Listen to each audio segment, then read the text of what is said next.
As a kid growing up in Texas, did you listen to CBS News Radio? Yes, indeed. There was the local station in Houston, Texas, was KTRH, the so-called voice of the Golden Gulf Coast. It was the local radio station. They were a CBS affiliate. Family, for whatever reason, gravitated to CBS early.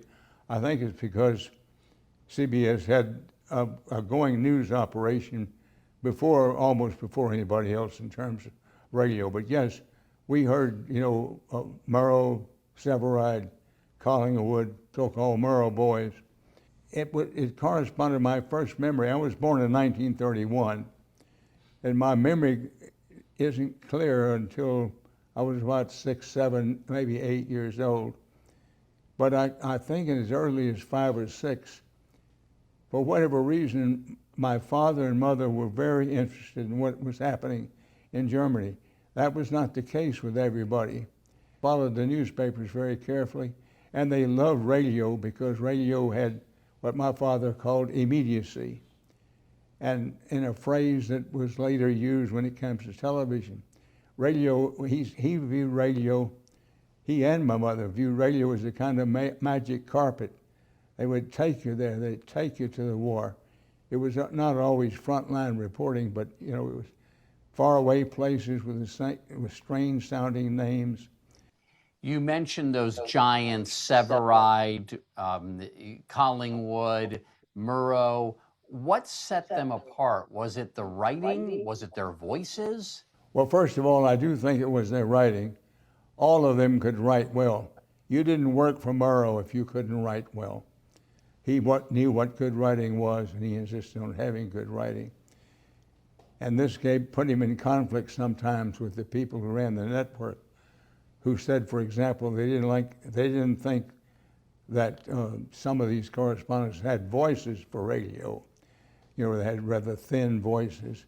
Severide, for example, when he first came to radio, absolutely brilliant, tremendously good writer, but he had a kind of an upscale, thin voice when he started, and he also speaks slowly.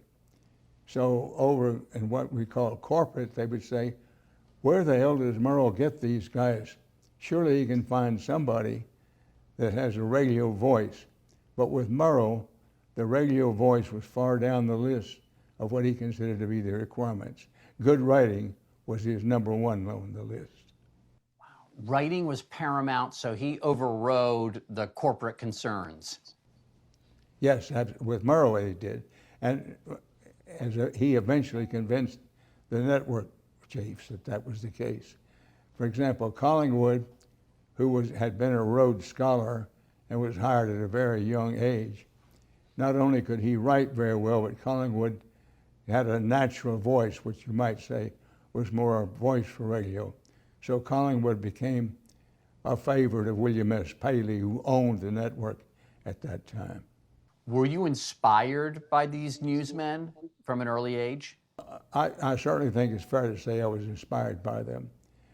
The biggest thing was I was intrigued by them because as the war grew, and eventually as America got into the war, corresponding with our entry to the war, I had rheumatic fever as a child. It was at that time considered an incurable disease. It was every mother's nightmare, second only to polio. So I was confined to bed, literally confined to bed, as a result of the rheumatic fever. So the radio became my constant companion. And yes, I was inspired by what the Murrow boys and Murrow himself were doing, but I also was almost, I would say, riveted to the radio because it was my constant companion. Being in bed all the time, sometimes I was late, I was listening to the radio after my parents had gone to sleep, and frequently was listening to the radio before they got up in the morning.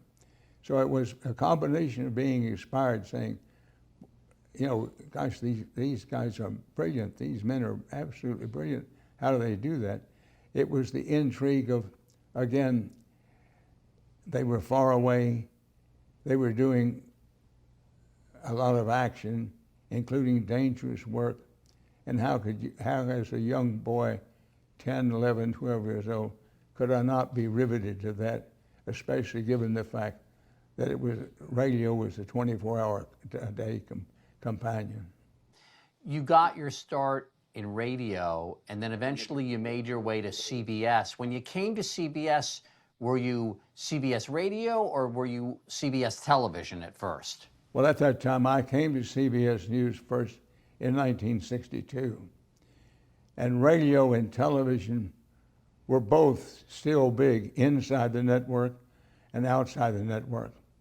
When I came in 1962, the television news revolution, which began after the assassination of President Kennedy, had not yet fully taken hold. In 1962, most people still got most of their news either from newspapers or from radio. But television news was exploding, and with stories such as the civil rights movement of Dr. Martin Luther King, the building situation in Vietnam, television during the 60s came to overwhelm both newspapers and radio as the place where most people got most of their news. But when I first came to CBS News, it was still accepted that many people, perhaps most people, still got at least the headlines of the news from radio. I particularly liked radio because I kind of felt like, whether it was true or not, I felt like I knew what I was doing on radio. With television news was still at the stage that it was all new. Nobody knew what the hell they were doing. We were just making it up as we went along. But with radio, you knew exactly what to do, and I felt more confident with radio than I did with television. But radio was still big in 1962. One can say that after the assassination of President Kennedy in November of 1963, then television's ascent was steep and hurried, and both newspapers and radio didn't fade into the background, but they certainly were behind television. November 1963, CBS television viewers learned about the assassination of President Kennedy from Walter Cronkite, but a whole lot of people were listening to the radio that day. Is it right that you reported the assassination on the radio?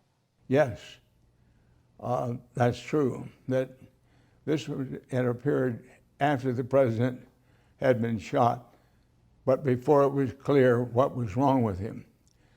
And I had virtually an open line to radio. That is, the line stayed open most of the time. And with the help of people at the local station, we confirmed that President Kennedy was, not only had he been shot, but he was dead. So I was relaying that to radio. And I think it was Mort Dank, but at least one of the editors there picked up on what he said. You know, you're telling me that President Kennedy is dead. I said, yes. They haven't announced it yet, but yes. We didn't discuss whether it was a good idea to put it on radio or not, but the next thing I knew, they were playing the Star Spangled Banner, and they were announcing on CBS Radio that President Kennedy was dead. So yes, you're right. Walter Cronkite informed the nation on television, and I informed the CBS News radio division of the death of the president. And just so that we're clear, you said you were talking to the editor, but was it your voice that reported his death on the radio? No, I can't remember whose voice it was. It might have been Dallas Townsend, who was a big name in radio. But no, it was a case of I was speaking to the radio editor, and then the editor related to, if you will, the broadcaster, the newscaster. It all happened very suddenly, and looking back on it, you can say, well, maybe we weren't as careful as we should have been, but you know, when you do breaking news, then as now, you have to make judgments when to go and when to hold. Is this right, that during the civil rights era in the 1960s, you would file reports as many as a dozen times a day for radio? Is that right? That's true. For example, when the University of Mississippi, an effort was being made to desegregate it, there was a series of riots, including a nighttime riot in which some people were killed. That story, we were on the air every hour on the hour for 8, 10, I think 12 hours. But radio had then as now, had a certain immediacy about it that could not be matched by newspaper or magazine reporting, or for that matter, by television reporting. For example, what happened at night on campus, it was a night of rioting and death and very dangerous situation. With television, you have to have the pictures. And it's hard to take pictures in a riot at night. We did take a few, but you can't turn on your lights for fear of getting shot at. So radio really was in the lead, I would say, in informing people during that time and other times. How did all those years of work in radio prepare you for the anchor chair of the CBS Evening News? Well, first of all, I say with a smile, there are any number of people who still believe that I was never qualified to be anchor of the Evening News.